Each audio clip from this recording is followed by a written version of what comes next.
Hello YouTubers, this is IMAXNation1980 here with yet again another Blu-ray update, which contains a couple DVDs as well. And to start off, we have a DVD-only title. This is Twice Upon a Time. Now, for those of you who don't know what Twice Upon a Time is a 1983 animated feature which was executive produced by George Lucas, and it used an animation technique known as loomage. It was like a variation of cutout animation, and they would move these cutout pieces over a light board, among other things. I actually have not seen this film. I've only seen bits and pieces of it, and I've seen what the visuals look like. And when I found out that Warner Archive was going to release it via their online shop, I just had to pick it up. This is an MOD DVD. Basically, it means manufactured on demand. They don't have, like, copies of it. You have to request one, and then they make it right there, and then they send it to you. So I wonder if this is a test to see how many people, like, order it, because it would be nice if this got a Blu-ray release. But as a DVD-only title, it seems pretty impressive because it contains both cuts of this movie, along with a couple bonus features, and an audio commentary from director John Cordy, along with some of the people who worked on the film. One of the coolest things about this film is that some of the people who worked on it would later go on to do awesome things, such as Henry Selick, David Fincher even, Harley Jessup, among many others. So apparently this is about a bunch of, like, fairy tale creatures stopping an evil villain from filling people with, like, nightmares, and they'll have, like, nightmares forever. It sounds a little similar to DreamWorks' Rise of the Guardians, but it seems like a really cool plot. Interestingly enough, there are two versions of this movie. There's the version that the director wanted, which was more family-friendly, and then there was the version that one of the screenwriters wanted, which had more adult-oriented language that would, and as you can see here, theatrical track PG, and that was the one that was sent out to theaters. Now, the reason why this film, and forgive me if I'm getting my history wrong here, feel free to correct me, one of the things that hurt this film was the fact that it was being released by the Ladd Company, and the Ladd Company was going out of business at the time, and they had this film and The Right Stuff, which they were both planning to release in the late summer of 1983, and they had to choose which one they would give all the marketing push to, so they put all their stock into The Right Stuff, they put all the promotion into that, they gave that film the wide release, and unfortunately that movie was a box office flop at the time, although it's well known now, it's iconic. Whereas Twice Upon a Time, it was only released in a couple theaters, and it swiftly disappeared. In 1984, it popped up on HBO a couple of times, the PG version that the screenwriter Bill Katori favored, not the John Cordy version. In 1991, it was released on VHS, and the VHS and Laserdisc version was the John Cordy version. And then it just disappeared after that. I think it was shown once on Cartoon Network in 1998 as part of the Cartoon Theater block. I would have been maybe 5.5 or 6 at the time they showed it. But that's about it. No, like, TV airings, no nothing, no Blu-ray release. And I'm glad that Warner Archive and the people at Warner Home Video put this set together. I'm really excited to check out this film, and I'm really excited to look at the bonus features. So I can't offer an opinion just yet, but I love the way it looks. From all the stills I've seen and from all the clips I've seen, I love the look of it. And I hope we get to see animated features like this in this day and age. You know, films that take mediums, you know, other than cells or traditional animation or computer animation, and just make some really cool things with it. I like the idea of, you know, cutouts being used for animation. So, Twice Upon a Time. Here we've got the Terminator, the original, of course, and this is one of my favorite films ever, and just a real sci-fi staple. And if you've been following me for years, you'll know that I already have this film on Blu-ray. However, that Blu-ray was released in 2006, when Blu-ray was still in its infancy. And unfortunately, the picture quality on this Blu-ray isn't very good. This Blu-ray has much better picture quality, but it has the same bonus features that the 2006 edition has. This edition, I believe, was released in 2013 as part of MGM's 90th anniversary promotion. And here we got the disc itself. It has disc artwork. That is awesome. And I think there's a DVD edition of the Terminator that has 2 discs worth of bonus features. I don't know why they were never ported over to any of the Blu-ray editions. To my understanding, the new Blu-ray edition that was released to promote Terminator Genisys doesn't have more bonus features either. It just has these 3 that also appear on the 2006 edition. But anyways, Terminator, one of my favorite films, and I'm glad that I finally have an edition of it that has really good picture quality and really good sound quality, because the Blu-ray from 2006, it looked like a VHS rip almost. I don't know what happened there. But, yeah, I'm very happy to have this, and if you were to ask me to choose between Terminator and Terminator 2 Judgment Day, this film. Even though I really love Terminator 2 Judgment Day, I feel that the first Terminator is a little bit better. I think it's better by like a slight hair. I like that it's shorter, it's more of a thriller, it's very cohesive, it's to the point. It's just very well made. Editing is great, and it's really impressive considering that this was James Cameron's first legitimate film. I know his first film was Piranha 2: The Spawning, but this is his first like legitimate film. This is his first big-time film. And man, did he impress with his debut. But yeah, what else can I say about the Terminator that hasn't been said before? It's a classic, and rightfully so. Next up is another 80s science fiction film. This is Mad Max Beyond Thunderdome. This is the third installment in the Mad Max series. And a lot of people will tell you that Thunderdome is their least favorite of the Mad Max tetralogy.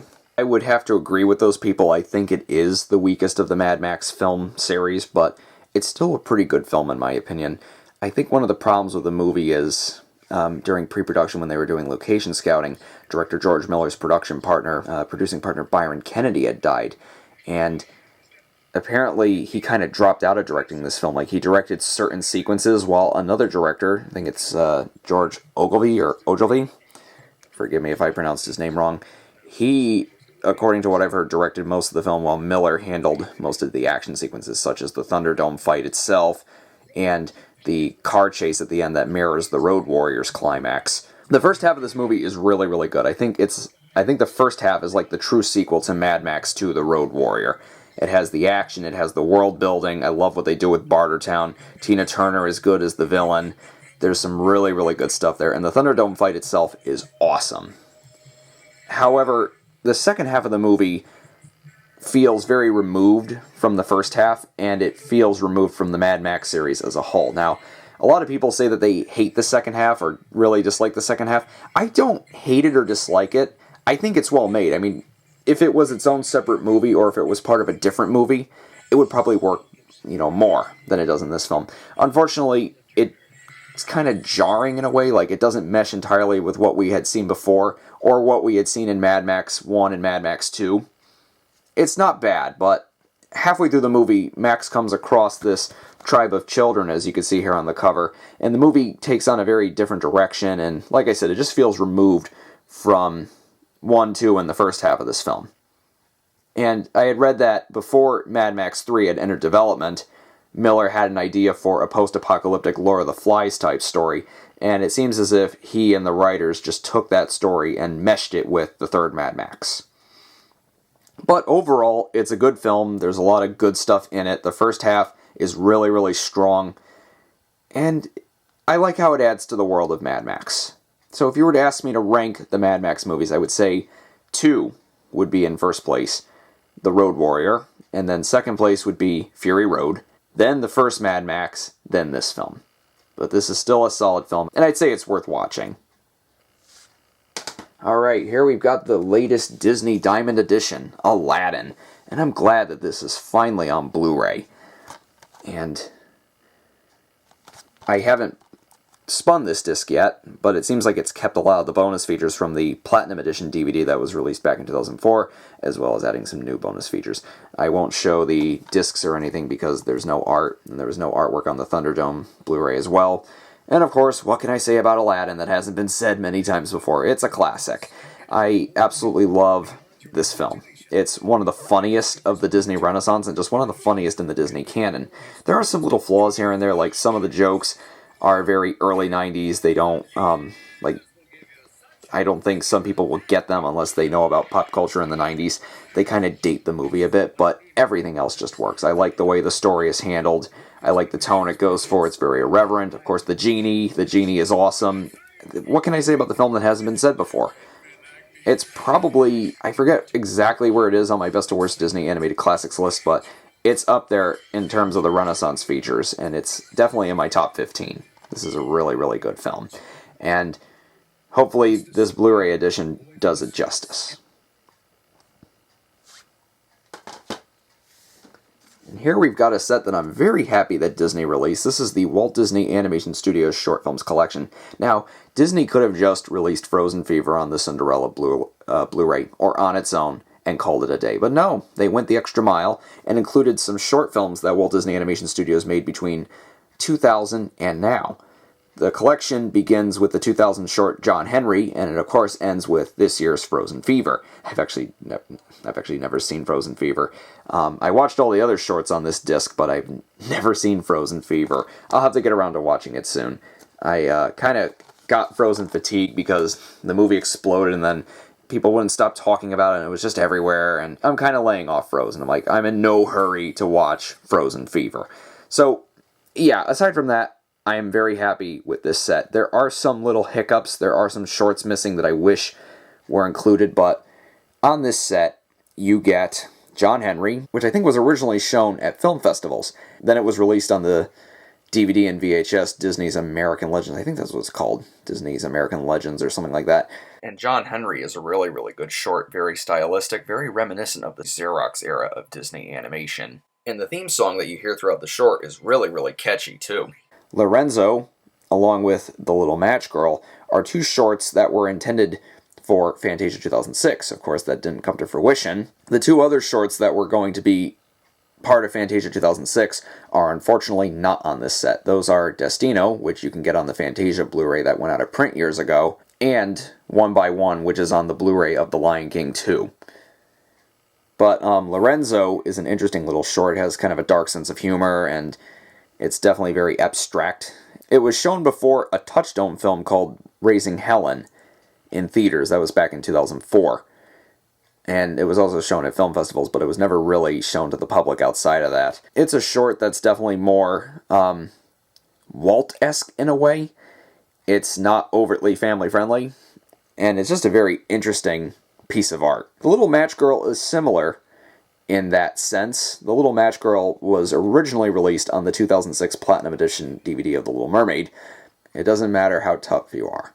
You will cry at this short. Guaranteed, you will cry. It is heartbreaking. That's all I'm going to say. It's beautifully made, and it's absolutely heartbreaking. How to Hook Up Your Home Theater is a great little goofy short that's a nice little tribute to the 40s and 50s goofy how-to cartoons. The How to Hook Up Your Home Theater short was actually shown before National Treasure, Book of Secrets in theaters back in 2007. I had actually seen Book of Secrets in theaters, and the Goofy short was the only thing I remembered about that night. Oh, and the Wall-E trailer as well. I don't remember a single thing about National Treasure 2, Book of Secrets. All I remember was the Wall-E trailer and the Goofy short. It's a great little short.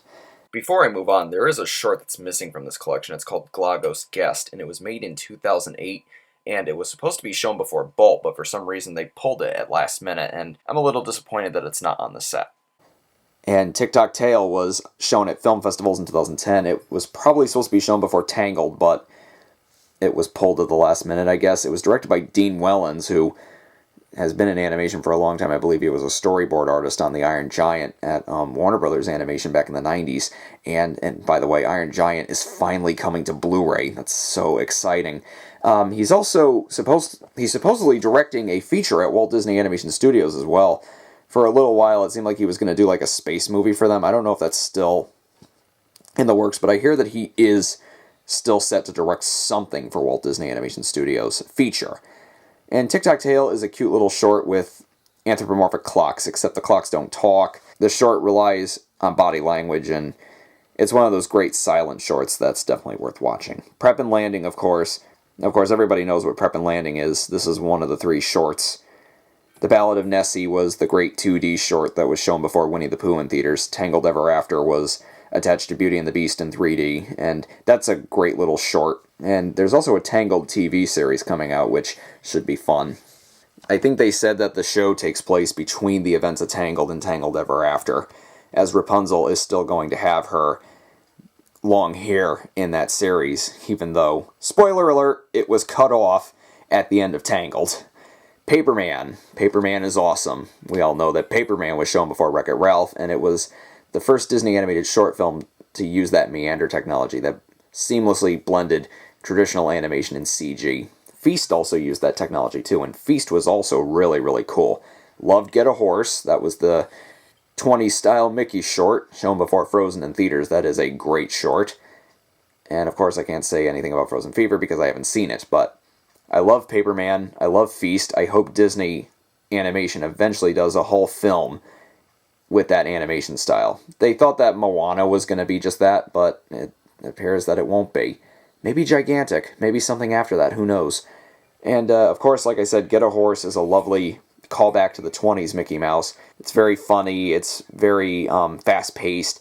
And I love how it changes styles. Like, there's the CG Mickey when they come out of the screen, and then the 2D Mickey. Of course, it's always great to see traditional animation in some form. So, yeah. Awesome set. And the shorts even have introductions from the filmmakers and directors themselves. Yeah, Disney really went the extra mile with this short film collection. And on the DMA version, the Disney Movies Anywhere version, you can watch Runaway Brain, that great Mickey short from 1995 that's a little on the spooky side. My only gripe about that is it should be on the disc, number one. I don't like this whole, oh, it's digital exclusive. And the other thing I don't like is it might disappear forever. For instance, Toy Story of Terror. The Blu-ray has a couple bonus features, but the DMA version has 2 exclusive bonus features that I wanted to see. And when I had learned that it had exclusive content, I went over to DMA, because I have an account, but they were missing. They were gone, so I assumed that they were just there for a limited time or something. They were absent, so I hope Disney doesn't pull that with Runaway Brain or any other Disney Movies Anywhere exclusive bonus features. It's like Virtual Vault. They set up this, online thing where you can watch bonus features that aren't on the disc, but then Virtual Vault disappeared, and now you can't watch all those bonus features. That's the thing with Disney. For everything they do, that's awesome. They do something that's a little frustrating. But yeah, pick this up, definitely.